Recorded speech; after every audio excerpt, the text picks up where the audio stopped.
Perfeito. Acho que a gente já pode começar, né? Em respeito aos que já estão aqui.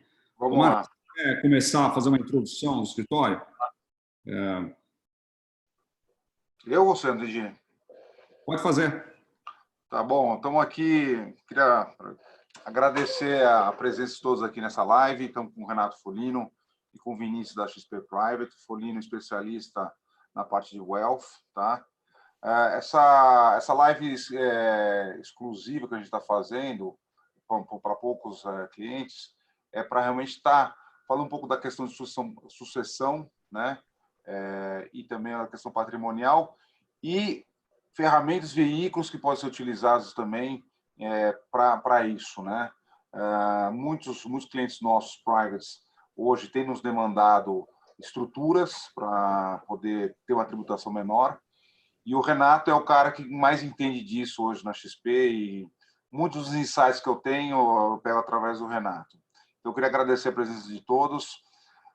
Quer começar, Renato, já falando um pouquinho dessa questão? Claro, vamos falar. Daniel, por favor, desculpa. Tudo bem. O Vinícius, acho que vai fazer uma introdução institucional, né, Vinícius? Sim, posso falar um pouquinho. Bom, pessoal, obrigado pelo convite, pessoal da BlackBridge. Obrigado a todos que estão nos assistindo hoje, mesmo nesse feriado surpresa que a gente está tendo em São Paulo.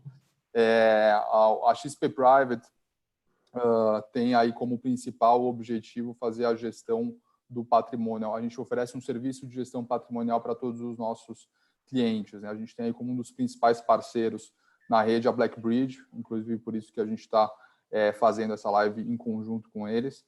E nós temos aí alguns serviços que são oferecidos. Então, dentro da parte de investimentos, a gente tem toda a parte da XP Advisory, que faz a nossa gestora, que faz todos os mandatos discricionários para clientes private. Temos uma mesa focada em soluções de investimento para clientes que têm esse perfil. Temos também os nossos escritórios fora do Brasil, então hoje a gente conta com 2 estruturas nos Estados Unidos e 2 estruturas na Europa para fazer a parte, para também proporcionar a solução para investimento no exterior para os nossos clientes. E, além disso, a gente tem também a solução ali para a parte empresarial para os nossos clientes que têm algum tipo de demanda nesse sentido. E acho que uma das áreas, um dos serviços mais importantes que a gente presta ali é exatamente a parte de planejamento patrimonial, que tem como responsável pela área o Renato Folino, que tem uma experiência muito grande nesse mercado.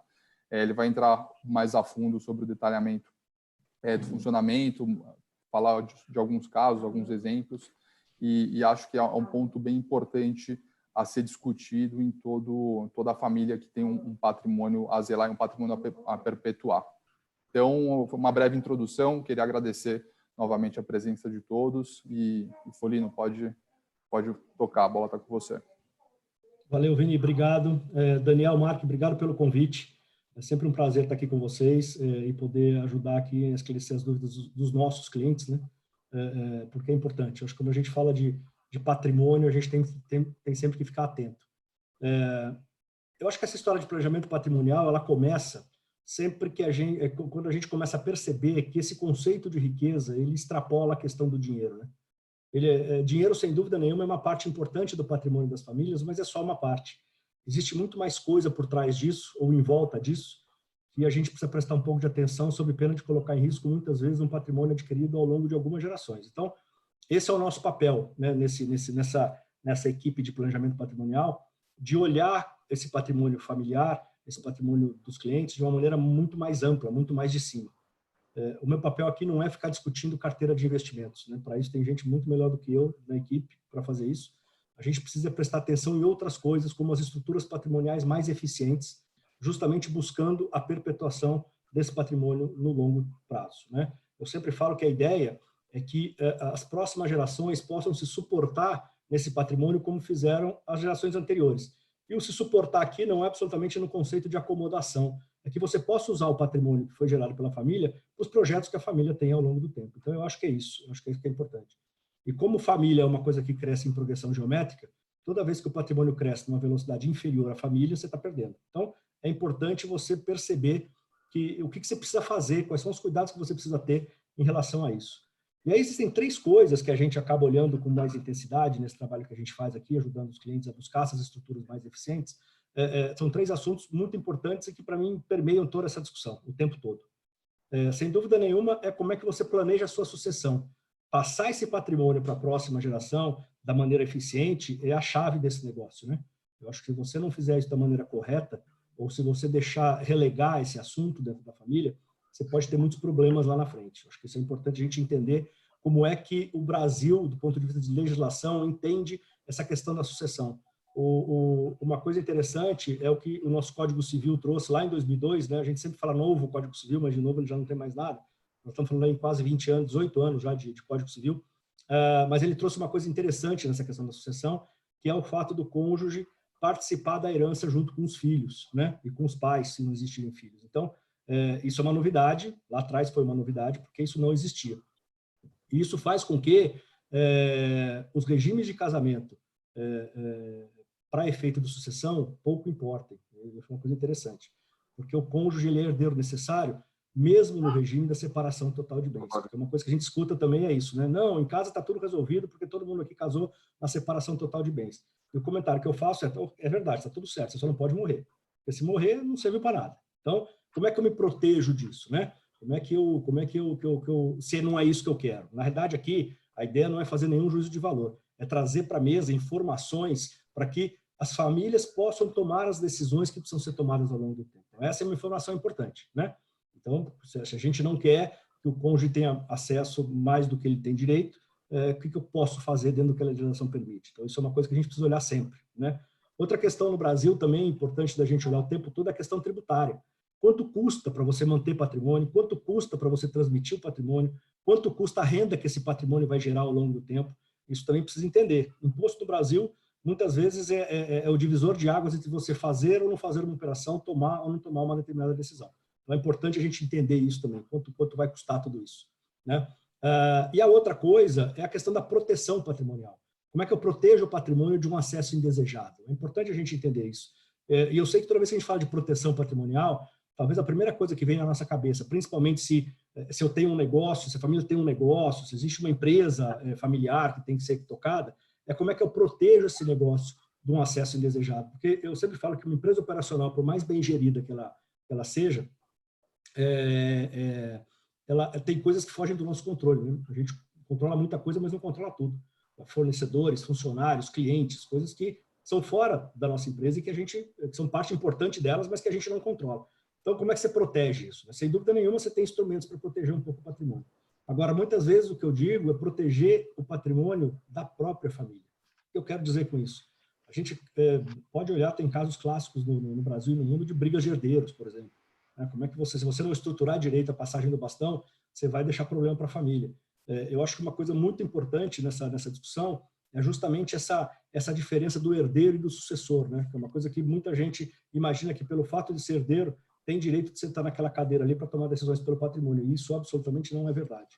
A herança é um direito, está lá no código. Mas você sentar na cadeira para tomar decisões, você precisa mostrar que você tem competência para isso. E nem sempre isso é fácil, as pessoas aceitarem que elas são menos competentes do que outras e que as outras pessoas, pode ser um irmão, um primo, alguém, tem mais competência do que elas para tocar o negócio da família. Então, é importante, tem que conversar, porque se isso não for resolvido, com certeza isso é um foco de um potencial problema lá na frente, né? A hora que a gente fala um pouco desses 3 assuntos, para que a gente possa começar a discutir um pouco as estruturas possíveis, é importante a gente conhecer também do que a gente está falando, né? A gente precisa entender 3 coisas fundamentais nesse processo.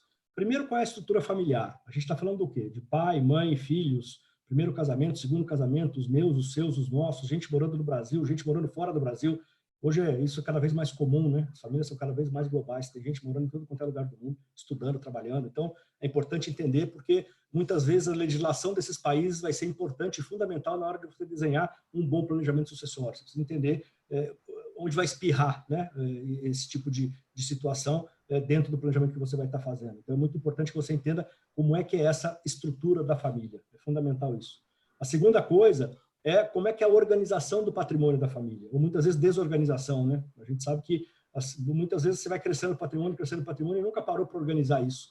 Então, precisamos entender do que nós estamos falando. Nós estamos falando de dinheiro, nós estamos falando de imóveis, nós estamos falando de empresas, nós estamos falando de obras de arte, avião, helicóptero, patrimônio no Brasil, patrimônio fora do Brasil, um pouco de cada coisa, é importante entender. Até porque a gente vai perceber também nesse processo que você não tem uma única caixinha mágica que vai resolver todos os problemas.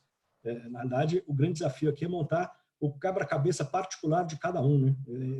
É um grande quebra-cabeça que você vai encaixando as peças de acordo com isso que a gente está falando aqui.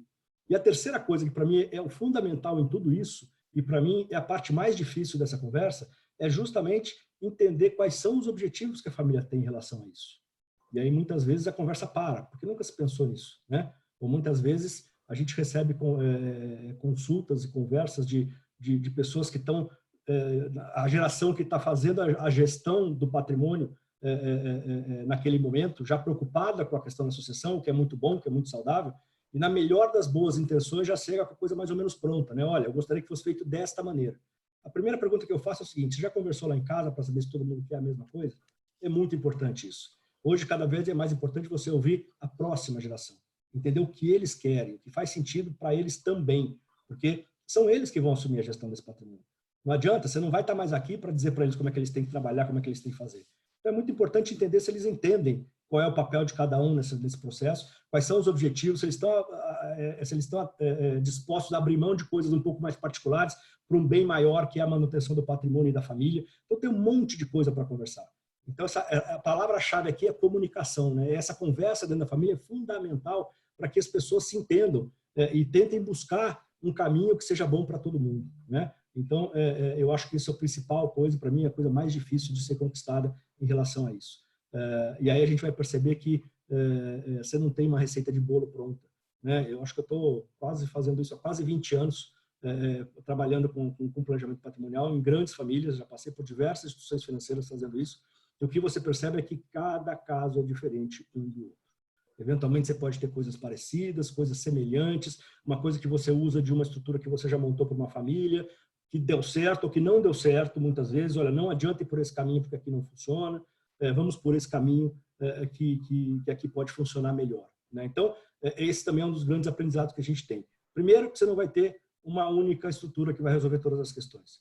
Porque muitas vezes o que é bom para dinheiro não é bom para imóvel, o que é bom para imóvel não é bom para empresa, o que é bom para patrimônio no Brasil não é bom para patrimônio fora do Brasil. Então você precisa entender. E a segunda é que não tem uma solução mágica, você não tem uma receita de bolo que vai resolver tudo.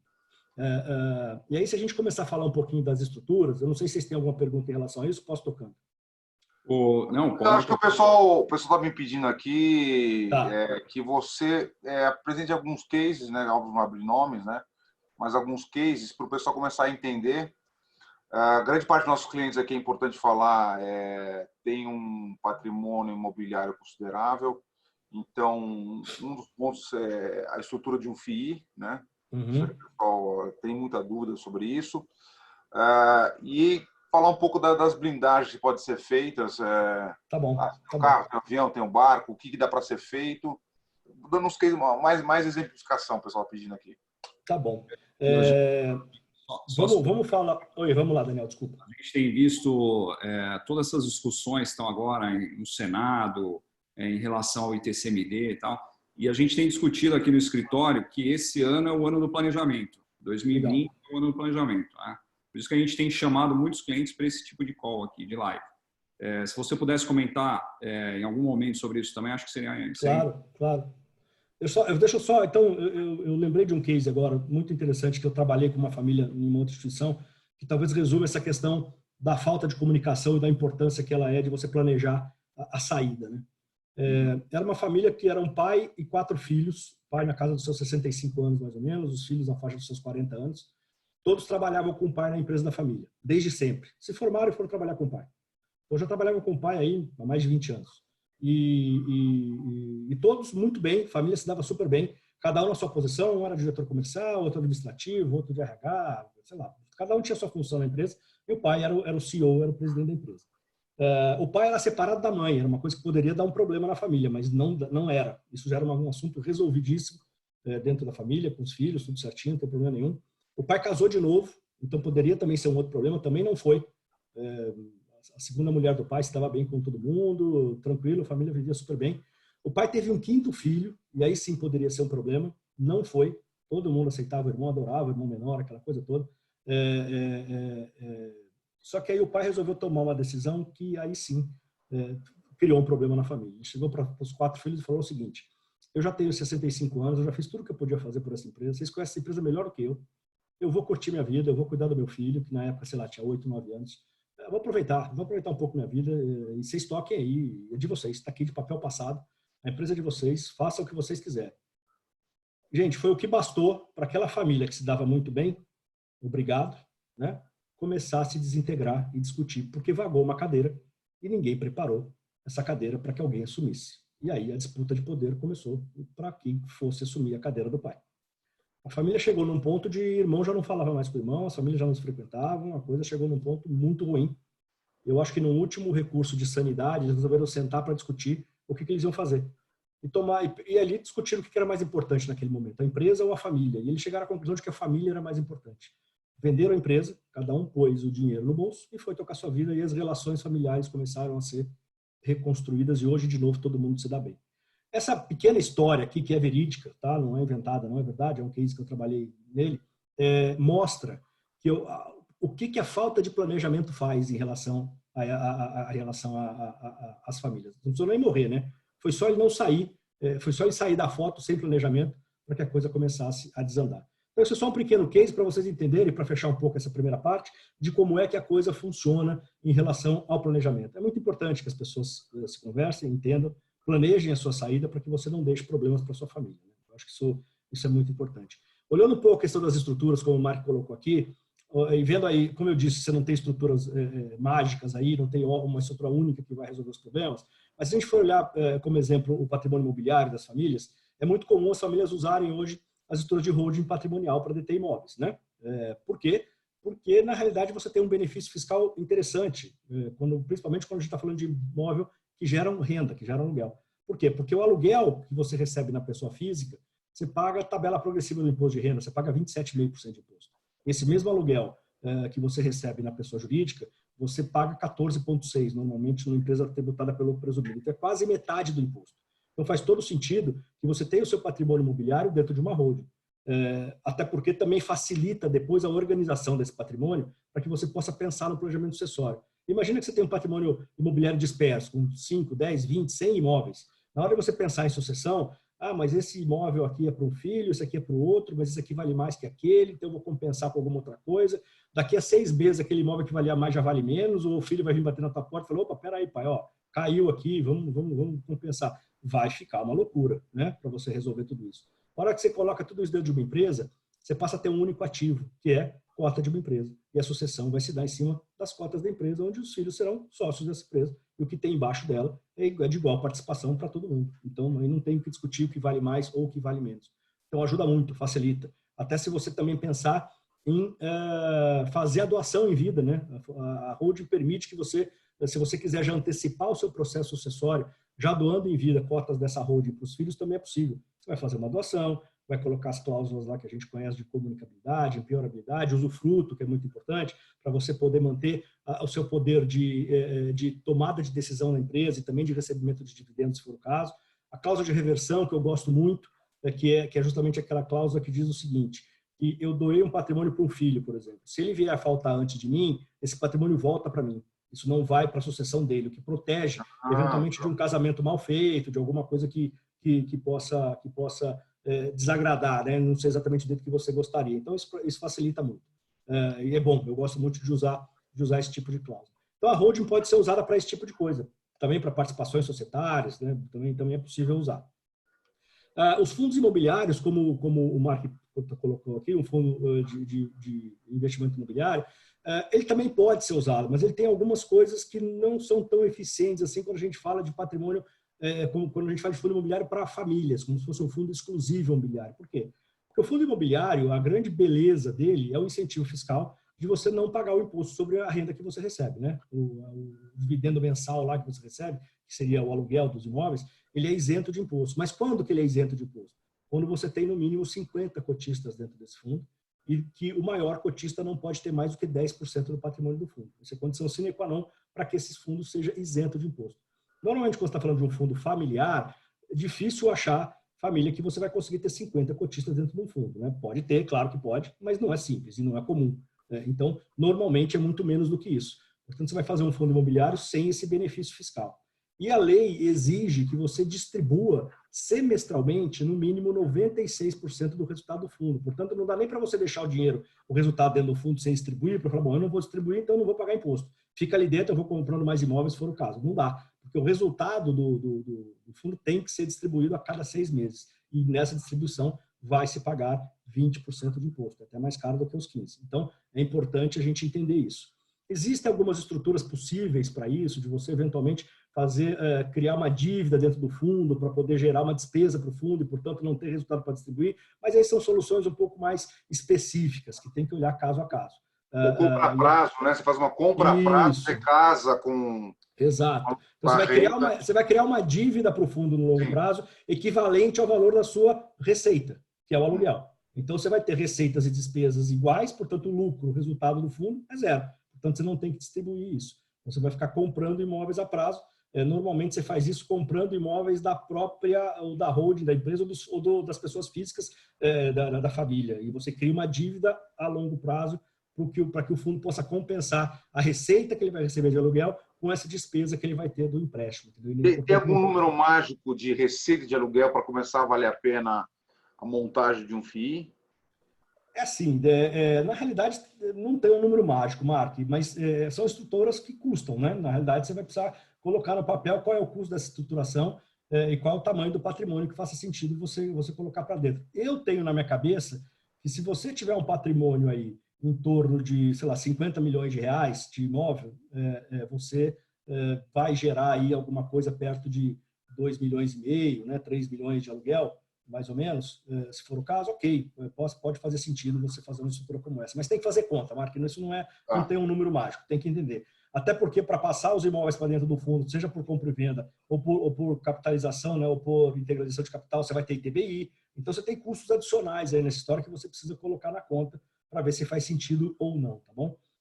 Então, é isso. Então, eu acho que o fundo imobiliário nem sempre ele faz sentido. Eu acho que só faz sentido quando ele é muito grande, tá? Aí sim, e aí você pode montar uma estruturação para poder se beneficiar aí dessa questão fiscal. Porque se for montar um fundo imobiliário, eu prefiro, para valores muito pequenos, é melhor ficar na holding, que vai te dar muito mais, menos trabalho e a questão tributária é muito menor, porque você paga 14,6% no aluguel e distribui isso isento para os acionistas, pelo menos por enquanto, né, enquanto o dividendo não é tributado, você distribui isento isso para os acionistas. Então, talvez a holding seja uma solução mais eficiente aí do ponto de vista fiscal. Tá? Na realidade, o Daniel também estava falando um pouquinho da questão do ITCMD. Se quiser, eu já posso entrar nesse assunto agora. Eu acho que tá bom. Assim, gente, é mais um bate-papo mesmo, tá? Tendo dúvidas, mandem aqui para eles me colocam aqui, a gente vai conversando, vai falando, porque eu acho que fica muito mais interativo. Essa questão do ITCMD é uma questão interessante, Daniel, porque a gente sabe que o ITCMD no Brasil ele é um imposto estadual, né? Ele não é um imposto federal. Esse imposto ele foi instituído no Brasil lá no começo dos anos 2000, 1999, 2000, por uma lei do Senado Federal. Então, a lei foi instituída, o imposto, e pela nossa Constituição, a competência para administração e cobrança do imposto sobre herança e doação no Brasil é do Estado, não é da União. Tá?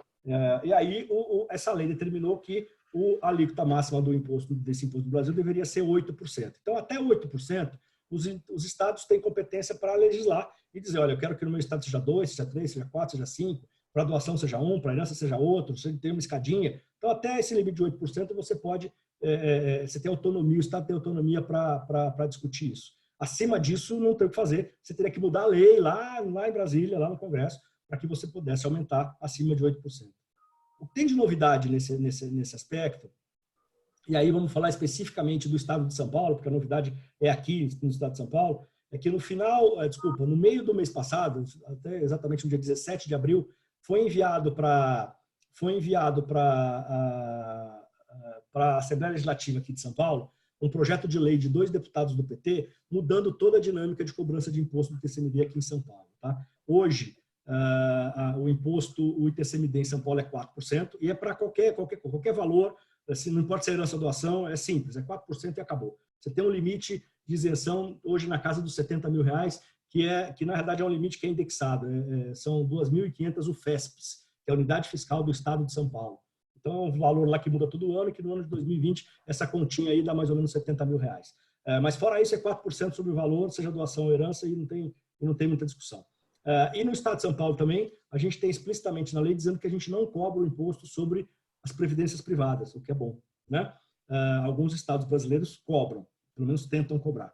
Não são muitos, mas 4 ou 5 estados brasileiros já tentam cobrar já há algum tempo.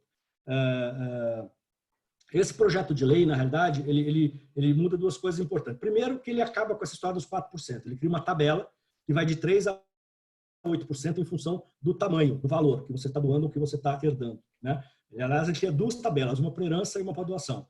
Basicamente, as tabelas são muito parecidas. A diferença é no começo, na faixa inicial, porque a isenção para a herança, ela vai até R$200 mil, mais ou menos, porque, de novo, tem uma outra indexação aí para o FESPS. Eu não vou lembrar exatamente a quantidade de um FESP, mas para esse ano é mais ou menos R$200 mil que você teria isento para qualquer herança que você recebesse. A partir daí, começa a alíquota de 3%, 4%, 5%, até 8%. Acima de R$2.400.000 é 8%. A tabelinha de doação é exatamente a mesma, com exceção do início. A isenção é R$69 mil, mais ou menos, e a partir daí incide a mesma tabela. Tá? Essa é uma novidade interessante, porque primeiro que sai dos 4%, você cria tabelinha em função de valores e diferencia herança de doação. Mas, para mim, a mudança mais importante é que tem previsão de tributar os planos de previdência também, tá bom? Isso é uma novidade, até porque a gente sempre dizia... Oi, desculpa, Daniel. No estado de São Paulo. No estado de São Paulo, sempre falando no estado de São Paulo. Esse é um projeto que está sendo discutido na Assembleia Legislativa de São Paulo, na Alesp, tá? Então, 2 deputados estaduais do PT mandaram esse projeto de lei para ser analisado. Agora, eu sinceramente não acho que esse projeto vá muito longe, tá? Primeiro, porque é um projeto do Legislativo e da oposição. O governo estadual tem uma certa base de apoio no Congresso, na Assembleia Legislativa, que pode, se não quiser, brecar um pouco esse projeto. Mas por que ele não queria, se ele vai estar aumentando a arrecadação para o Estado? Né? Para ele, não fui eu que apresentei, e se for aprovado, ótimo, porque eu não tenho nenhum ônus político disso. Mais ou menos, né? Porque, na realidade, primeiro que se ele tiver interesse de aprovar, ele vai ter que se mexer e, portanto, isso vai acabar caindo no colo dele de uma maneira ou de outra. Tá? Eu acho que é muito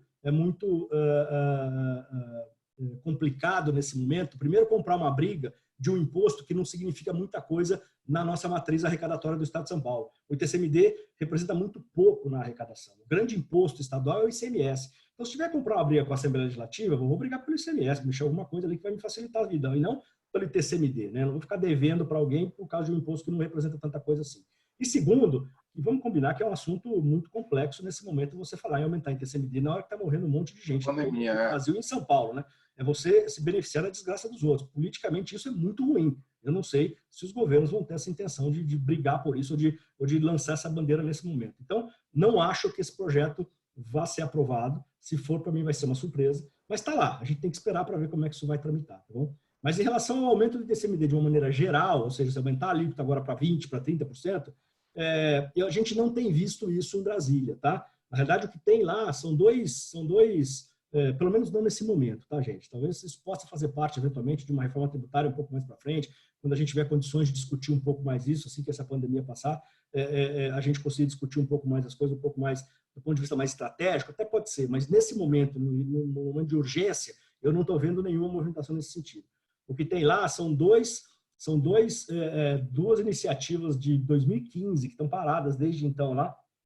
Uma é uma proposta de emenda constitucional que a União pedindo, que o governo federal pedindo para que a União também possa cobrar o imposto de herança e doação. Ou seja, tem que mudar a Constituição. Então, é uma PEC permitindo que a União também cobre. Também aqui eu estou reforçando de propósito, porque não é excludente. Seria criar uma alíquota federal além da estadual que já existe. Tá? Essa PEC determina que a alíquota desse imposto não pode ser maior do que a maior alíquota de imposto de renda de pessoa física existente no Brasil no momento da aprovação da lei, que é 27,5%. Você poderia ter um imposto federal de 27,5% sobre herança e doação. Essa é uma coisa. A outra coisa é uma iniciativa do CONFAS, que é o Conselho de Política Fazendária, que mandou para o Senado Federal, porque o Senado foi quem editou a lei lá em 2000 e criou o ITCMD, pedindo para aumentar aquele limite de 8% para 20%. Então, no limite, a gente poderia ter um imposto de herança e doação no Brasil de 47,5%, 27,5% federal e 20% estadual. Particularmente, não é isso que eu acho que vai acontecer. A gente não tem a menor condição de ter uma carga tributária dessa em relação a esse tipo de coisa no Brasil. Então, a gente vai ter que acompanhar para ver. Talvez, pode ser que dentro de uma reforma tributária a gente tenha uma discussão de elevar isso para 20%, para 15%, alguma coisa assim, repartir aí entre estados e União, se for o caso, tem que mudar um pouco a lei para isso, mas eu não tenho visto nada nesse momento em Brasília que faça sentido nada que eu digo assim, não vi projeto de lei que faça sentido, que tenha como objetivo mudar essa regra do ITCMD ou essa alíquota que é mais geral. Vou fazer uma pergunta aqui que é o caso de alguns clientes nossos aqui, que é bem interessante, é o seguinte, tem gente já na minha idade, né, poxa, já fazendo o planejamento sucessório com um pai, né, mas ao mesmo lado eu já tenho 2, 3, 4 filhinhos pequenos, né, em que momento que eu devo já fazer o planejamento sucessório com meus herdeiros? A partir de que idade você acha que faz sentido? Ou se é desde o início já faça isso? Logo mais vai ter os netos. Então, isso o pessoal fica um pouco na dúvida nesse momento do herdeiro. Quando você diz de fazer o planejamento sucessório, é de pôr essa molecada para dentro, já ter patrimônio no nome deles, é isso? Isso. Eu tenho, Mark, sendo muito sincero com você, eu tenho uma certa preocupação em relação a isso, tá? Eu acho que a doação em vida, ela tem muitas coisas boas. Primeiro, se a gente tem uma expectativa de que esse imposto possa aumentar no Brasil, como a gente acabou de comentar aqui, eu prefiro pagar em São Paulo aqui 4% sobre um patrimônio de 100 do que ter que pagar 20% sobre um patrimônio de 1.000 lá na frente, né? Então, assim, melhor pagar agora. Então, ótimo. O fato de eu fazer uma doação em vida me evita todo o processo de inventário lá na frente, porque no Brasil é extremamente desgastante e custoso. Isso também é muito bom, porque a hora que eu faço uma doação em vida, ainda que eu reserve para mim o usufruto, na minha morte o usufruto acaba e os meus filhos já são donos de um pedaço do patrimônio, vão ser donos do patrimônio inteiro, não precisa passar por inventário, não precisa pagar ITCMD, já está tudo resolvido e acabou. Facilita muito o processo, tá bom? Então, eu acho que tem que ser olhado sim, e tem que ser olhado como um caminho bastante possível para isso e inteligente. A minha preocupação é que toda vez que eu falo em doação, eu não posso só olhar esse lado, eu tenho que olhar também o lado dos donatários, né, de quem está recebendo a doação. Por quê? Principalmente quando eu estou falando de crianças, né? Eu falei aqui, no começo da nossa conversa, que o cônjuge ele é herdeiro necessário mesmo na separação total de bens. Então, vamos imaginar que eu vou doar patrimônio para um filho meu e aconteça alguma coisa no meio do caminho e ele vai embora. Os herdeiros dele são esposa ou marido e filhos, se tiver. Isso aqui ainda nem tem aí. Portanto, aí o cônjuge vai herdar talvez um pedaço maior. Então, ou seja, eu estou preocupado com o aumento de imposto ou diminuir o custo de inventário, que perto de perder 50%, 60%, 70% ou 100% do meu patrimônio é muito pouco, né? Então, precisamos entender isso também. Eu não gosto. Você não sabe o que vai acontecer na vida dessa criança, como é que ela vai se relacionar com quem vai casar, na mão de quem que esse seu patrimônio pode passar em algum momento. Então, eu acho que é importante conversar em algum momento, explicar o que está acontecendo na família, mostrar o patrimônio. Cada um tem sua hora, cada um tem seu momento, a família sabe a criação que você deu, os valores que você mostrou para os seus filhos. Então, o momento certo vai chegar para que você tenha essa conversa de explicar o que acontece dentro da família, mas passar patrimônio, eu acho que passar patrimônio é só no momento que você sente que aquele teu filho já está com a vida um pouco mais estabilizada, seja do ponto de vista financeiro, seja do ponto de vista emocional. Então, é importante isso. Então, o momento certo para mim é esse. Não tem momento certo, mas eu teria isso na cabeça sempre que eu fosse pensar nesse assunto, entendeu? Para justamente não correr riscos desnecessários. Mesmo com cláusula de reversão? Não, a cláusula de reversão ajuda também, sem dúvida nenhuma. Eu acho que você consegue colocar tudo isso. Agora, a cláusula de reversão só funciona na morte, né? A hora que você faz uma doação, mesmo com usufruto, é importante ter que você passa a ter sócios. Depois dos 18 anos, seu filho é maior de idade. Portanto, ele realmente é teu sócio. Se ele resolver encrencar com você, não deixar que você faça nada com o seu patrimônio, ele pode.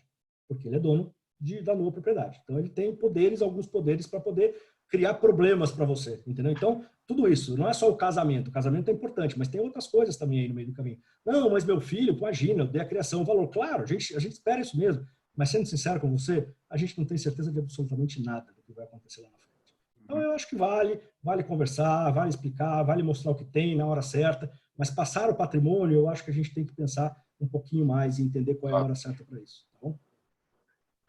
O Folino, indo nessa linha, tive uma conversa com um cliente na semana passada. Eu sei que existem estruturas lá fora, quando você vai fazer um planejamento para o seu filho, né? Só que seu filho ainda é novo, mas você já quer deixar ali alguma coisa preparada para ele, só que limitando o acesso dele ao patrimônio. Existe alguma forma de fazer isso aqui no Brasil? Então, a gente precisa entender primeiro, Daniel, que o Brasil tem uma legislação, na nossa legislação sobre sucessão, a gente tem uma coisa que a gente chama de herança forçada, né? Que é aquela história da legítima e da disponível. Eu não sou, para efeito de sucessão, eu não sou dono de 100% do meu patrimônio. Então, eu não posso dispor dele inteiro. Metade do meu patrimônio, que é a parcela legítima, obrigatoriamente tem que ir para os meus herdeiros, mesmo que eu não queira. Eu não posso não querer, né? A legislação me obriga que eu faça isso, tá bom? Então, essa condicionante, se eu posso condicionar o recebimento de um patrimônio, seja lá fora, seja no Brasil, sempre tem que ser feito em cima da outra metade, que é a parcela disponível do patrimônio. Porque a legítima está no nosso código dizendo que herança legítima tem que ser recebida livre e desimpedida de qualquer ônus. Eu não posso ter nenhuma condicionante, porque é um direito do herdeiro receber isso do jeito que for, e ele pode dispor disso do jeito que ele quiser. Entendeu? Então, é importante entender isso. Eu não vou conseguir bloquear ou condicionar o acesso do meu filho a um patrimônio, de todo o patrimônio que ele vai herdar. Porque a parcela que ele tem direito, por lei, que é metade do meu patrimônio, vamos imaginar que eu só tenho um filho, meu único herdeiro, que ele vai receber 100%, eu posso eventualmente condicionar o recebimento de metade, de 50%. Mas a outra metade ele vai receber livre e desimpedido de qualquer outro. Então, aqui no Brasil tem essa condição? Não tem. Se você quiser colocar, por exemplo, numa previdência, que é o mais perto do que a gente chega, por exemplo, de um trust que existe lá fora, que é mais ou menos isso que você comentou, de instrumentos que podem condicionar o recebimento da herança, a previdência hoje permite que você receba, que você distribua os benefícios de previdência através de uma renda, né? Através de uma mesada, vamos dizer assim. Então, ele pode receber isso uma mesadinha, condicionado. A gente não consegue na previdência ainda travar em função da idade. Não, só vai começar a receber a partir dos 20 anos. Isso não consegue. Mas você consegue ter uma mesada e ele pode receber isso ao longo do tempo. Mas ele pode questionar que isso você está tolhindo o meu acesso à herança. Se isso for parte de 50% só que é disponível, ok, funciona. Se eu avançar na legítima dele, ele pode questionar e provavelmente pode ter sucesso aí e conseguir retirar todo o dinheiro. Então, a gente vai trabalhar um pouco também com esse conceito de legítimo disponível, saber até onde eu posso ir como dono do patrimônio hoje, pensando em sucessão, de condicionar o recebimento desse patrimônio pelos meus herdeiros. Paulinho, tem uma pergunta aqui que eu achei interessante. Vamos lá. Em relação a uma holding, né? Uhum. Tem algum benefício no planejamento sucessório se a holding for uma limitada ou uma SA? Em parte do ponto de vista de sucessão, não, né? SA é um pouco mais fácil de você controlar, porque você não precisa ir a registro, você só registra as mudanças acionárias no livro de acionistas, então você não precisa ir na junta comercial, fazer a atualização de contrato social, então é mais fácil de você administrar, né? Então, você pode criar ações ordinárias e preferenciais, eventualmente, se você quiser. Então, dá para você manejar. Você pode, por exemplo, deixar ações ordinárias dentro de uma estrutura mais protegida, que é o controle da empresa, esses preferenciais na mão dos herdeiros para que eles possam receber dividendos dessa empresa. Você pode determinar que a legítima deles vai nas preferenciais e é disponível aquela que você pode travar um pouco mais, estão nas ordinárias, aí você pode colocar num trust que vai distribuir isso para eles ao longo do tempo. Você pode, eu acho que a SA te dá um pouco mais de liberdade. Por outro lado, a limitada tem uma coisa que a SA não tem, que é a possibilidade de você distribuir lucro desproporcionalmente. Então, por exemplo, você pode doar 99% das cotas do fundo para os seus filhos sem usufruto, por exemplo, para não ter essa discussão se tem imposto para pagar lá na frente ou não, ficar com 1%, mas você determinar na empresa que você recebe 100% dos dividendos. Entendeu? Isso também é possível. Então, tem prós e contras dos dois lados. Eu acho que é uma questão só de entender ver o que faz mais sentido para a família naquele momento, entendeu? Tá. E no fundo imobiliário, o TBI não é isento, ou é isento? Não, porque o TBI é a transferência para dentro do fundo. O fundo está comprando. Então, toda vez que você tem uma transferência imobiliária, você muda a propriedade do imóvel, você paga TBI. Mas aquele patrimônio já dentro do fundo, se eu trocar, aí não. Aí não. Porque, na verdade, quem paga é quem está vendendo, né? Que vai tá bom, certo. Entendeu? É isso. Folino, hoje a gente tem visto, até por uma questão, se a gente olhar agora o que está acontecendo no cenário econômico, o empresário, né, a família que tem patrimônio só no Brasil, ficou aí 30%, 40% mais pobre nos últimos 3 meses, né? Então, a gente tem levantado muito essa discussão com os clientes na questão de diversificar o patrimônio e parte disso, diversificar investindo no exterior. Né? Uhum. poderia falar um pouco dessas estruturas, de como fazer isso no exterior, tomando cuidado com essa questão do imposto, né, de sucessão? Eu acho que, sem dúvida nenhuma, um caminho interessante hoje é você usar estruturas no exterior ou fazer investimento no exterior por diversos motivos. Primeiro, porque a gente tem uma situação no Brasil hoje com taxa de juros muito baixa. Então, quando você tinha uma Selic aí de 20% ao ano, podia fazer até sentido, você ficava meio pô, por que eu vou mandar dinheiro para fora para ganhar 3%, 4% ao ano? Hoje em dia, você não precisa nem mais fazer essa conta, muito provavelmente você ganha mais dinheiro lá fora do que aqui no Brasil hoje. Tem possibilidade de ganhar mais dinheiro lá fora do que aqui. Essa é a primeira coisa. Segunda, porque é saudável você ter uma poupança em moeda forte também, né? É importante você ter um pedaço da sua pizza de investimento no exterior. E aí, você mandar um pouco de dinheiro para fora para isso é bom. O Brasil está longe de ter uma moeda estável, então você ter um pouco de dinheiro em dólar, em euro, pode fazer sentido. O Brasil não é nem 2% do mercado mundial de investimentos. Mais de 98% desse mercado está fora do Brasil. Por que eu não posso usar esse mercado para diversificar um pouco mais os meus investimentos, aumentando a rentabilidade, diminuindo o risco? Então, eu acho que tem coisas muito saudáveis aí para você olhar de mandar dinheiro para fora. Mesmo com o dólar a 5,60, 5,70, 5,80. Entendeu? Você tem aí o pessoal, depois da XP Investment, se vocês quiserem, tem um estudo muito interessante que mesmo com o dólar nesse sentido, nesse nível, você consegue ganhar dinheiro e recuperar isso lá fora com bons investimentos. Tem boas alternativas para isso. Então, é interessante olhar. Sem falar também na questão da proteção patrimonial, né? Eu gosto muito de usar as estruturas offshore para fazer proteção patrimonial, porque, por um simples motivo, tá mais longe, né? A justiça brasileira não tem um alcance direto sobre esse patrimônio que está fora. Não que ele seja inalcançável, até porque nada é. Esse negócio de blindagem patrimonial que muitas vezes as pessoas vendem, isso não existe. Se você quiser manter posse e propriedade de determinado patrimônio, em algum momento ele é alcançável. É importante entender isso. Pode demorar, mas ele pode ser alcançável. E lá fora não é diferente. A questão aí é para você criar níveis de proteção para que você primeiro não seja pego de surpresa, né? Se você não acorde num dia, um juiz apertou o botão na mesa dele lá e bloqueou teu patrimônio e você vai ter que sair correndo atrás para resolver isso. Então, pode chegar lá fora? Pode, mas é muito mais difícil, é muito mais custoso, é muito mais demorado. Então, você ter um dinheiro lá fora, declarado, direitinho, tem imposto de renda, te ajuda também na questão da proteção. E como é que você acessa o mercado internacional? Eu acho que você tem aí basicamente duas ou três caminhos aí possíveis. O primeiro é uma conta de pessoa física, onde você vai investir o dinheiro lá fora, fechou o câmbio aqui via Banco Central, manda o dinheiro lá para a XP Investments em Miami e monta a sua carteira de investimento aqui junto com vocês aí da BlackBridge, com o pessoal lá de fora, e monta o portfólio e vai fazendo os investimentos. A questão aí é que a partir daí você é obrigado a qualquer rendimento que você receba na sua conta lá fora, você é obrigado a recolher imposto no Brasil, né? E aí o gatilho desse imposto, é importante dizer que não é o retorno do dinheiro para o Brasil, é a disponibilização dessa rentabilidade na sua conta lá fora. Então, se eu tenho um bonde, eu recebi um cupom de um bonde, se eu recebi um dividendo de uma ação, se eu vendi um fundo, é por aí ganho de capital, tudo isso deve ser tributado no Brasil até o último dia útil do mês seguinte ao mês que você recebeu esse rendimento, tá? A Receita Federal entende que qualquer rendimento no exterior deve ser tributado no Brasil como ganho de capital. Então, respeita aquela tabelinha lá dos 15 a 22,5, dependendo do valor do ganho, né?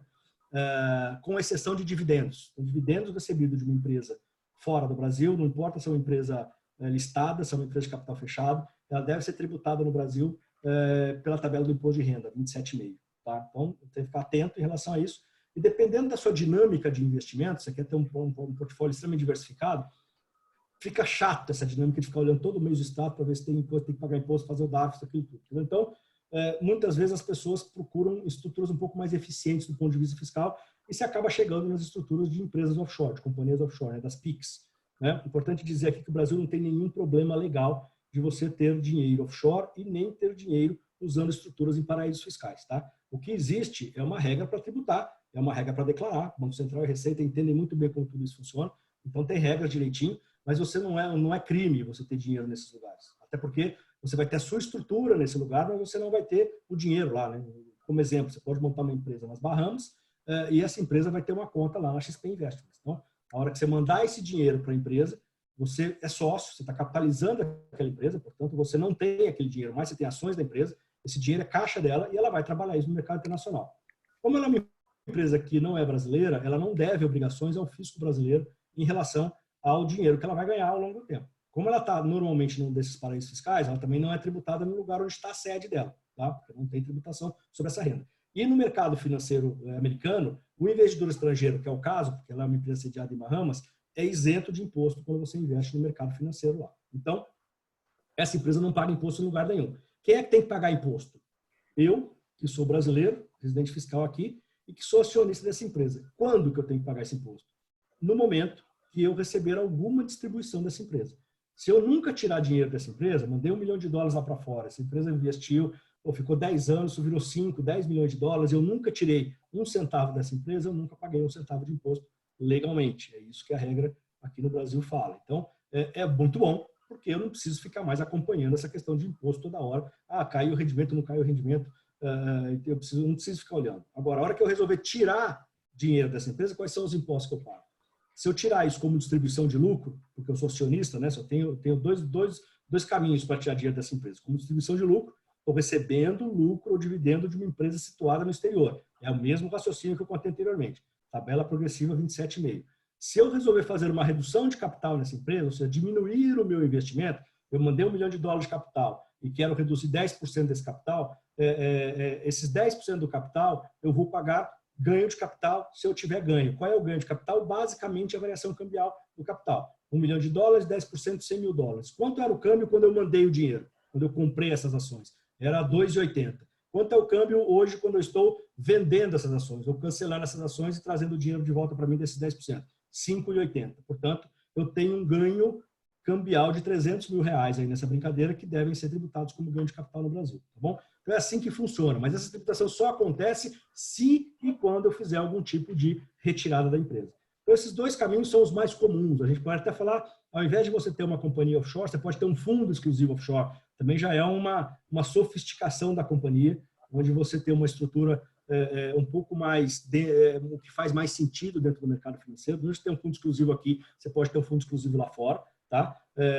Tributariamente ele é até um pouco mais interessante do que a empresa, porque na retirada de dinheiro do fundo eu só tenho um caminho, que é resgatar cotas de fundo, e resgate de cotas do fundo é sempre ganho de capital, eu não vou ter os 27,5 sobre ganho, o ganho que vai estar refletido na cota e, portanto, eu vou pagar sempre ganho de capital sobre essa cota.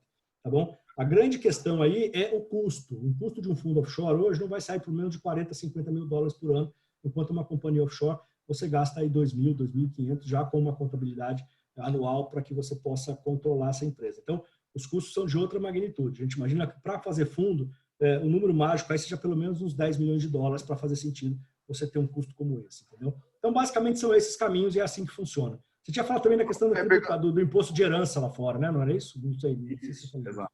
E até, Fulino, complementando, acho que seria legal falar um pouco sobre quem tem imóveis lá fora, qual que é a melhor estrutura para você colocar os imóveis, se também é uma offshore ou alguma outra coisa.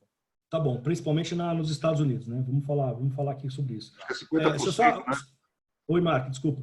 Não, lá eu já ouvi muito, 50% da tributação sobre você tem um imposto de herança lá, se a gente acha que a nossa é muito, sei lá, é outro patamar, né? Como diz o outro. Então, assim, como é que funciona essa questão da tributação da herança quando o patrimônio está no exterior, né? Se a gente for olhar aquela lei que eu falei para vocês lá de 99, 2000, que instituiu o ITCMD no Brasil, lá tem uma previsão dizendo que isso deve ser tributado também quando o patrimônio está fora do Brasil ou quando a pessoa que morreu, que faleceu, está fora do Brasil, tem lá umas previsões. Mas para que isso possa ser cobrado, você deveria ter uma lei complementar que regulasse a cobrança do imposto nessa situação.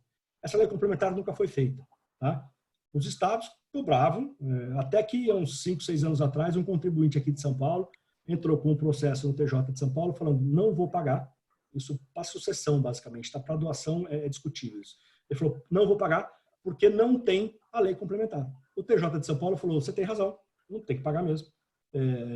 Então, você está correto. Aí o Estado de São Paulo, que era quem estava querendo arrecadar o imposto, entrou com recurso lá no STJ, não lembro se é STJ ou STF agora, mas foi em Brasília, para discutir esse assunto.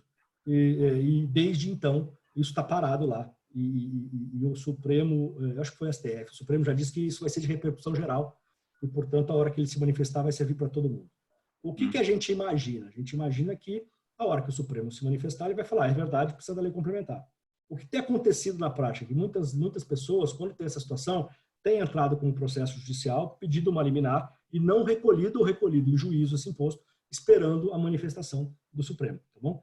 O que pode acontecer é quem fez isso, e se o Supremo se manifestar dizendo realmente tem que ter a lei complementar, todo mundo que não recolheu em juízo recebe isso de volta, e a partir daí isso precisa ter lei complementar. A questão é que essa lei complementar não foi aprovada ainda, mas já está tramitando no Congresso já há uns 2 anos. Então, a gente precisa acompanhar para ver, em algum momento, ela pode ser aprovada. E se ela for aprovada, a partir daí acabou essa tese, porque já existe lei complementar e já pode ser cobrada, entendeu? Só vai ter esse ato nesse período entre esses processos e a emissão da lei e a edição da lei complementar. Mas, em tese, incide o ITCMD quando a sucessão ocorre sobre bens localizados fora do Brasil.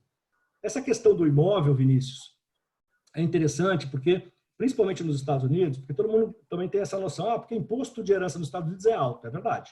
O imposto lá é federal, diferente do nosso, que é estadual. O imposto federal lá é de 40%, e em alguns estados você tem algumas alíquotas estaduais, alguns estados que cobram também um imposto estadual. Nova York, por exemplo, é um deles, cobra mais 10%. Então, o imposto de herança nos Estados Unidos, no estado de Nova York, é de 50%. Na Flórida não tem, Flórida é 0%, portanto é só 40%. Tá? Então, é isso que incide. Mas isso não é só para o americano? Não, essa é a questão. O americano, sem dúvida nenhuma, se quem morreu era americano, está sujeito a isso, só que aí o americano tem um benefício muito interessante, porque o americano só paga esse imposto para patrimônio acima de 11 milhões e 800 mil dólares.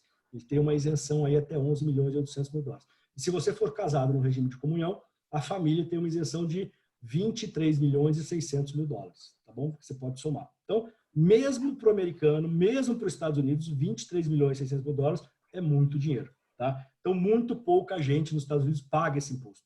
Até porque quem tem muito mais do que isso já se protegeu com trusts, com fundações, tem outras coisas aí que você pode usar para também evitar esse imposto.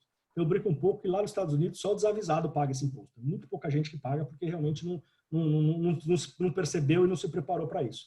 Agora, eu disse também que os Estados Unidos cobram esse imposto para o gringo, né? Gringo para eles, para quem não é americano. Em que situação? Quando você tem, a gente, por exemplo, que é brasileiro, quando você tem o que eles chamam de bem de raiz americano, que eles classificam como, basicamente, como imóveis nos Estados Unidos, ação de empresa americana. O IRS tem entendido que mutual funds, US mutual funds também é base do state tax, tá bom? Obras de arte, dinheiro parado no cofre, lá no apartamento que você tem em Miami, lá se o dinheiro estiver guardado no cofre, isso também pode ser, base para o state tax. Então tem que tomar um pouco de cuidado com isso. Então por que é importante você não ser dono do seu apartamento em Miami diretamente na pessoa física? Porque se isso acontecer e você vier a falecer, a sua família deixará 40% do valor do apartamento por tio-sam. Por isso que a gente indica que a melhor estrutura para você ter um apartamento em Miami, por exemplo, ou um imóvel em qualquer lugar nos Estados Unidos, é você ter isso através de uma empresa fora dos Estados Unidos. Aquela mesma empresa de Bahamas que a gente falou aqui, pode ser dono do seu apartamento em Miami. Porque a hora que você vier a falecer, o que vai à sucessão são cotas de uma empresa em Bahamas. Não tem sucessão nos Estados Unidos. A sucessão ocorre em Bahamas. E em Bahamas, obviamente, não existe imposto de sucessão e de herança. E aí você estaria sujeito só àquela regra que eu falei para vocês aqui de pagar o imposto do ITCMD no Brasil. Mas também não tem imposto nos Estados Unidos porque não há sucessão nos Estados Unidos. O apartamento vai continuar sendo da empresa de Bahamas, que vai ter outros donos. Mas o dono do apartamento nos Estados Unidos não vai morrer, porque é a empresa de Bahamas, entendeu? Deixa eu aproveitar o gancho dessa questão. Tem uma pergunta aqui, mas é mais para a questão onshore, né? Em que momento vale a pena montar uma holding patrimonial, em termos de volume, né, de patrimônio? E se quando eu montar essa holding patrimonial já faz sentido eu já fazer a divisão com minha esposa, meu cônjuge, ou não? Que se facilita ou não facilita, né? Eu acho que, sim, dependendo do regime de casamento, você nem pode. Se for casado com união universal, você não pode ser sócio a lei não permite que você seja sócio da sua esposa, tá? Mas se for comunhão parcial ou separação total, pode. É tudo uma questão de decisão de vocês. Facilita, sim. Facilita no sentido de que morreu um e o outro sobrou, vamos dizer assim, ok. Isso não resolve a questão da sucessão, porque suas cotas são individuais. Isso vai ter que passar pelo processo de inventário normalmente, mas você tem alguém ainda ali para tomar decisões pela empresa. Agora, para tomar decisões pela empresa, você não precisa ser acionista da empresa. Você pode ser diretor da empresa. Você pode ser o administrador da empresa. Então, depende. Eu acho que numa questão de planejamento sucessório ajuda, até porque se a empresa... na comunhão parcial, pode ser que a sua sócia, a sua esposa seja sua sócia. Então, ok, faz sentido você ter todo mundo junto ali. Mas depende muito, é muito mais uma questão da própria família ali, de saber se precisa ou não. No Brasil, hoje, a gente é permitido você ter uma empresa individual, né? Unipessoal, que é a Eireli. Então, não necessariamente você precisa ter... Antigamente, quando não tinha Eireli, você precisava ter pelo menos 2 acionistas. Hoje você não precisa mais. Então, tem que ver. Se cabe na estrutura familiar, faz sentido. Senão, não é obrigatório isso. Tá bom? E quando é que faz sentido ter uma holding? Eu acho que também faz sentido ter uma holding primeiro. Dependendo da complexidade do patrimônio, se você quer organizar um patrimônio que está mais disperso, seja imóveis, seja participações societárias, alguma coisa assim, eu acho que faz sentido olhar. E se você tem um patrimônio imobiliário que gera renda, e que essa renda seja de um volume considerável, porque para colocar o imóvel também dentro da empresa, tem ITBI. Só não tem ITBI, eu vou falar só qual é essa exceção, mas tem ITBI, e a gente já fez uma conta, mais ou menos, que, ok, esse ITBI vai te comer aí 2 ou 3 anos da eficiência fiscal que você teria nos aluguéis. Mas a partir daí, dependendo do tamanho do aluguel que você tem, isso pode ser mais tempo ou menos tempo, a partir daí, esse ganho fiscal que você tem do imposto de renda sobre o aluguel na pessoa física para o imposto de renda sobre o aluguel na pessoa jurídica, ele vai ser seu, aí isso é ganho na veia, tá bom? Eu falei que tinha uma observação em relação ao ITBI, porque tem uma coisa impressionante, né? Só no Brasil que essas coisas existem, que está na nossa Constituição Federal. Olha o que está na Constituição do Brasil. Dizendo que você é isento do ITBI se você estiver transferindo o patrimônio imobiliário para uma empresa, que é sua, né? Que também é da sua propriedade, mas que essa empresa não seja uma empresa essencialmente imobiliária. E ele classifica essencialmente imobiliária uma empresa quando ela tem mais da metade da receita que ela vai gerar vindo da atividade imobiliária. Então, se você transferir os seus imóveis para uma empresa que tem outros rendimentos, que tem outras atividades, e que o aluguel que você vai receber não é nem 50% da receita total dela, você está isento do ITBI. Mas como normalmente as famílias fazem isso justamente para acomodar o patrimônio imobiliário e 90% da renda daquela empresa vai vir da atividade imobiliária, ou 100%, então normalmente você não está isento. Mas quando é uma empresa nova, normalmente as prefeituras te dão um waiver, aí um tempo, para você se enquadrar nessa regra, tá? Então tem que discutir, porque como o ITBI é um imposto municipal, tem que discutir com o município, com o órgão arrecadador do município, para entender qual é a regra em cada município, para saber se você pode se aproveitar disso. Você tem um tempo para saber se ela vai se tornar uma empresa imobiliária ou não, e aí pagar esse imposto depois, se for o caso. Tá. Tem uma pergunta aqui de um outro cliente, e aí eu já sei a resposta. Ele fala, mas como é que funciona a sucessão nos Estados Unidos se a empresa é americana? A empresa americana é dona do imóvel, como é que funcionaria a sucessão? É 40% nessa hora? É 40%. É 40%, porque você tem uma empresa americana, como eu falei aqui. Tá bom? A empresa americana, ela é uma empresa americana, portanto, ela está sujeita a um ativo de raiz americana, portanto, ela a solução é fazer uma empresa lá em Bahamas, sendo dona dessa empresa americana? Porque, na realidade, Mark, normalmente um imóvel nos Estados Unidos ele está embaixo de uma empresa, de uma LLC. Tá? Isso é comum nos Estados Unidos. Então, as pessoas normalmente compram uma LLC que tem um imóvel. Pô, mas eu tenho uma LLC lá que é uma empresa, como é que faz? Pega essa sua LLC e joga embaixo de uma empresa de Bahamas. Tá? Aí você está tranquilo também. Tá. Ótimo. Outra pergunta aqui. Não foi respondida aqui. O pessoal está perguntando um pouco um pouquinho dessa cláusula de reversão, como funciona? A cláusula de reversão, ela funciona basicamente na morte, tá, gente? Só na morte, é importante entender isso. Só mudei de lugar aqui porque tinha um sol ali meio chato, eu estou em outro canto aqui. Ela só funciona na morte. Significa o seguinte, que quando você faz uma doação com cláusula de reversão, por exemplo, para os seus filhos, significa que se um deles vier a falecer antes de você, ou seja, se o donatário, que é quem recebe a doação, falecer antes do doador, que é quem faz a doação, esse patrimônio reverte, ele volta para o doador. E o doador redistribui de novo de acordo com as suas vontades e de acordo com a lei da sucessão. Você evita que esse patrimônio, eventualmente, possa fazer parte da sucessão do seu filho, que vá para o cônjuge dele, esposa ou marido, entendeu? Se não é isso que você quer. Então, é uma forma de proteger de, eventualmente, um casamento mal feito, que você não tem mais o que fazer porque já casou, às vezes já doou o patrimônio. Então, você se protege um pouco disso, tá? Você pode, se você quiser, em algum momento, tirar essa cláusula de reversão, tá? Desse instrumento de doação. Você faz um processo e tira a cláusula de reversão, não tem problema nenhum. Mas você tem um controle um pouco maior, se você assim quiser, é uma proteção, porque volta.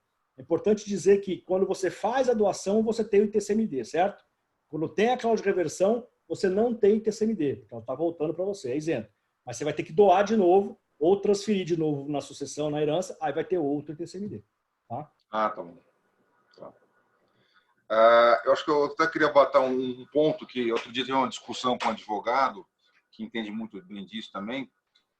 Separação total de bens, quando a pessoa falece, vai para o cônjuge. Mas, se você fizer um contrato pré-nupcial específico, e não é aquele que você faz em cartório, assim, através de um advogado, aí você consegue evitar essa questão da transmissão para o cônjuge em caso de falecimento. Eu acho complicado, Marcos, sendo sincero com você. Regime de casamento no Brasil funciona para divórcio. Vamos combinar. Tudo que é claro, é pacto antinupcial, acordo que você fez, papá. Se você se separar, tudo vale, tá? Separação total, já está valendo, tudo certo, cada um sai com aquilo que entrou no casamento, com aquilo que adquiriu em nome próprio, protege super bem. Até por isso mesmo que eu continuo achando que, independente dessas questões da sucessão, o regime melhor para você casar é a separação total de bens, para não confundir uma coisa com a outra, tá bom? Então, isso posto, para a sucessão o mundo é outro. Eu tenho uma lei dizendo que o cônjuge é herdeiro necessário. Não é um acordo entre duas partes, que eventualmente lá, depois que a pessoa morreu, eu posso alegar que eu fui coagido para assinar aquele documento. Fácil. Você derruba isso, não tem como. Tá? Então, assim, não vamos achar que o fato de ter um pacto antinupcial vai me resolver todos os problemas da questão da sucessão. Não vai. Tá? Não vai. Aí o que você tem que entender é aquela história, entrega alguns anéis para ficar com os dedos. Entende que é herdeiro, tanto o marido quanto a esposa, entende que isso se aplica basicamente sobre a parcela legítima do patrimônio, né, que é os 50%, portanto eu consigo salvar 50% se é isso que eu quero, tá bom?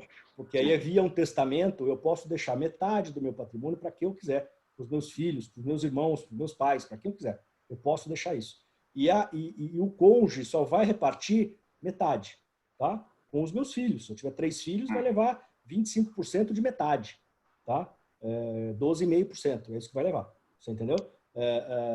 Se eu não tiver filhos e meus pais forem vivos, divide com os meus pais, é 1/3 para cada um. Agora, se eu não tiver nem filhos nem pais, vai receber os 50% integral. Então tem que entender isso. Eu consigo salvar 50%. Ou tenha muitos filhos, né? Tenha 10 filhos, que assim, na realidade, você vai receber só 9 filhos, vai receber só 1/10. Brincadeira da parte aqui, é isso, para você entender. Você está comentando um pouco essa questão um pouco por conta até que está a questão pública do apresentador Augusto Liberato, em que apresentou um documento lá, ele faleceu, mas tem um documento que ela abria a mão, né? É disso que você está comentando na questão... Pois é, e você vê a confusão que está, porque inclusive ela tá alegando que ela tinha uma união estável com ele, né? Essa é a questão, entendeu? E união estável também é outra coisa extremamente importante. União estável, decisão recente lá de Brasília, de que união estável hoje no Brasil é considerado casamento. Acabou. Não tem mais discussão. Se não é casamento, como é que não é casamento. Então, assim, a única alternativa que você tem é o seguinte, ou você faz um contrato dizendo que a união estável vai ser regrada pela separação total de bens, ou, se não tiver contrato, ela vai ser regrada pela comunhão parcial de bens. Então, já está claro isso, não tem mais discussão. Tá? É assim que tem que ser feito. Então, de novo, o que é uma união estável? Uma união estável no Brasil, a lei diz que é uma união estável e duradoura com intenção de constituir família. Ponto. É isso. O que significa isso? Sei lá, muita coisa. Ah, mas não tem prazo. Não, gente, não tem prazo. Não tem prazo. Eu já vi casos onde, se a sociedade te entender como um casal, isso já pode ser prova de união estável. Um convite de casamento, senhor e senhora fulano de tal, é a sociedade te entendendo que você é um casal. E, portanto, isso pode ser considerado uma prova de união estável. Então, tem que tomar um pouco de cuidado, tá? Também não tem que ficar neurótico. Tem muita gente que... acho que até pode ser. Algumas famílias fazem isso. Acho que se você pensar direitinho, tá certo. Tá os tais contratos de namoro, né? É importante. Você quer deixar claro que a relação que você tem é uma relação de namoro. Agora, você faz um contrato de namoro, mora junto, paga as mesmas contas, tem conta conjunta, viaja junto, isso aqui, vive junto. E aí acontece alguma coisa, fala, não, mas era um contrato de namoro aqui, ó. Desculpa. É frágil isso, você entendeu? É muito frágil. Eu acho que você fica dando pano para manga. Então, tem que entender o que você tem, na verdade, entender o que a lei diz em relação a tudo isso e se proteger se for a sua vontade, entendeu? Eu acho que é isso, basicamente isso. Tá certo. Bom, eu vou ver se tem alguma outra pergunta aqui. pessoal que quer o material, o Folino vai estar disponibilizando os assessores da BlackBridge. Tá bom. Entre em contato direto com seus assessores. O Vinícius vai mandar para vocês e aí vocês podem distribuir. Tem mais pergunta, né? Ou tem pergunta aí, Daniel? O Daniel está falando, quer falar aqui. Fala aí, Daniel. Respondeu grandes partes. Eu só gostaria que você falasse um pouquinho. A gente está falando aqui de modelos, estruturas, né, opções. De que forma os nossos clientes têm acesso aos seus serviços dentro da XP? Seria interessante explicar como que funciona o... Vamos lá. Na verdade, eu sou sócio da XP, eu sou responsável pela área de planejamento patrimonial do Private da XP, e como tal, eu presto esse tipo de serviço para todo cliente Private. Né? É isso. Isso não tem custo, essa consultoria, entre aspas, essa conversa, essa orientação, essa análise da situação familiar, de como é que a gente pode buscar alternativas, né? Isso não tem absolutamente custo nenhum, porque faz parte do pacote XP para os clientes private, tá bom? Só que esse trabalho tem uma limitação. Eu nunca vou poder ser o advogado do cliente, até por uma questão regulatória, né? A Anbima proíbe que a gente exerça esse tipo de função.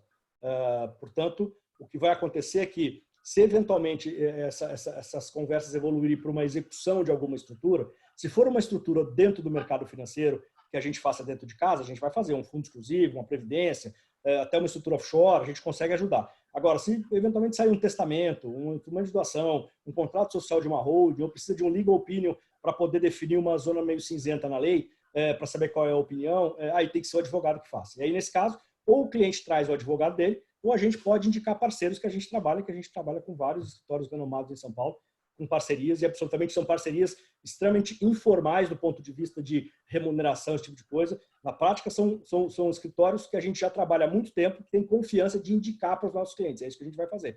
A gente não tem nenhum tipo de contrato, de remuneração com eles, absolutamente. Aí passa a ser uma relação particular entre o cliente e o advogado. Não quero saber quanto vai cobrar. Eles sabem que são clientes nossos. A gente tem uma conversa de que, olha, trata bem porque são clientes nossos, mas é uma relação comercial entre duas partes. A gente não se envolve. Então, é assim que a gente trabalha. Eu estou disponível para conversas, estou disponível para reuniões. Agora, nesse momento, reuniões virtuais, obviamente, mas individuais, a hora que vocês quiserem, para discutir a situação de cada um, mostrar alternativas, caminhos, esse tipo de coisa. Mas se tiver que executar alguma coisa, podemos até coordenar essa execução, mas vai precisar de um profissional legal para poder fazer essa execução. Né? Acho que um outro ponto aqui é interessante, você comentou isso, agora tem um cliente que perguntou, o seguro de vida, em que momento que vale a pena, até para a questão de sucessão e a questão também de tributo, né? Tá bom. A questão, assim, eu acho que o seguro de vida ele pode ser aplicado em algumas situações, sim, tá?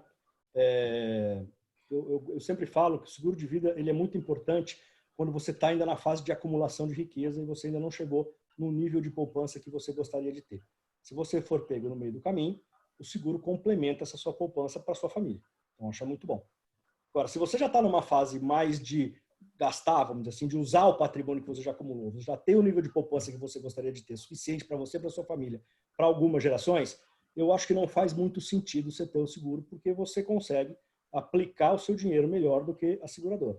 Eu acho que o seguro de vida, infelizmente, ele pressupõe do ponto de vista financeiro, ele pressupõe uma alavancagem, né?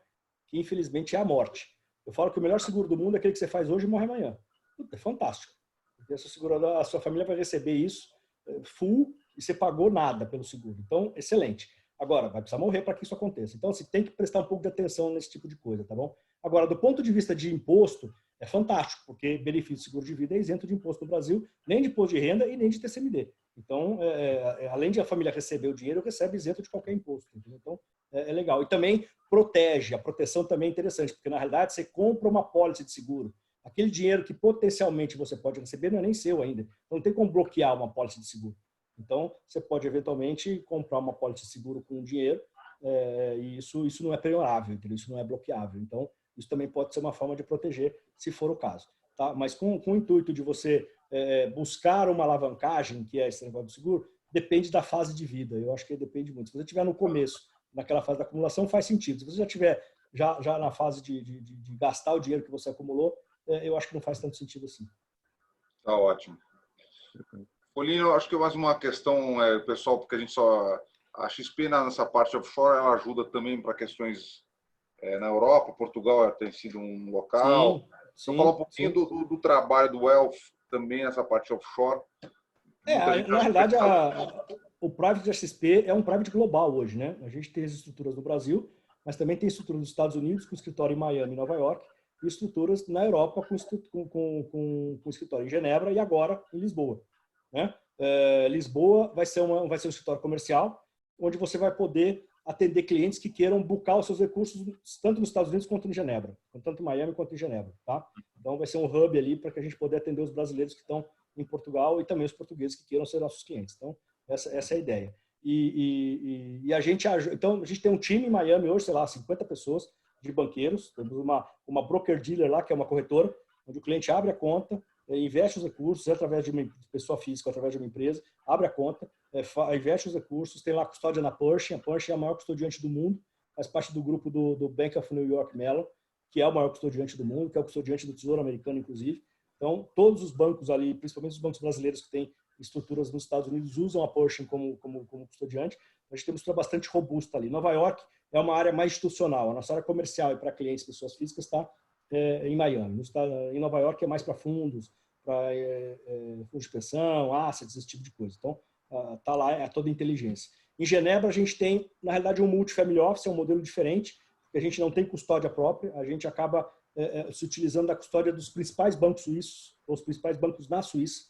A gente tem convênio com todos eles, inclusive com o JP Morgan na Suíça, com Morgan Stanley, Goldman Sachs, qualquer um desses, e fora os UBS, Lombardier, Credit, todos esses, para poder custodiar os recursos dos nossos clientes nesses bancos, só que a gente custodia isso na área institucional, não no private desses bancos, porque quem faz o trabalho de private é a gente do nosso escritório de Genebra. Então o cliente contrata esse serviço da gente e a gente faz a gestão para ele usando a custódia institucional desses bancos que eu falei para vocês, entendeu? Então, a gente está super pronto para atender, já temos hoje lá mais ou menos 4,5 bi de dólares sobre gestão, eu acho que é isso, né, Vinícius, se não me engano, em torno disso.